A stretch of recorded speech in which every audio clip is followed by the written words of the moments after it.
couple of months ago, literally a couple, I released this video. And for those of you who watched it, all 2 of you, you would know that in the middle of the night, I had a cat intruder. For more context, it would make more sense to watch that video first. Have you watched it? Good. Now, let's talk about the most recent incident. I wouldn't really call it an incident, but I don't know what else to call it. This happened literally only a couple of days ago.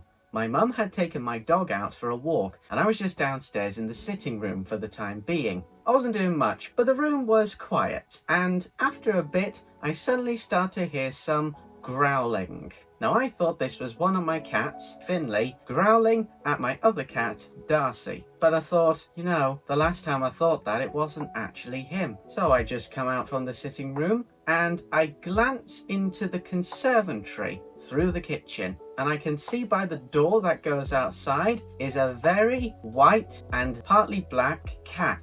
Now, as soon as I start approaching, the cat looks at me and darts out the cat flap without a second glance. Turns out it was this cat that we don't own that had let himself back into the house, this time during the day, and he was growling at my cats. Now he went out into the back garden and he hopped over the fence into my next door neighbour's back garden. Now fortunately no one was in the house at the time being, and no one was in the back garden. And I went over to the window in the conservatory to look over the fence, and I was able to capture this picture of the cat. In the last video I did about this cat, I said that the next time I see it, I would try to get a picture, and that is mission accomplished. Now after that, the cat walks past the house and he looks like he's walking into the front yard. So I go up to my mum's bedroom, which overlooks the front of the house, and I can see him on the wall next door. My mum and my dog comes back and the cat sees my dog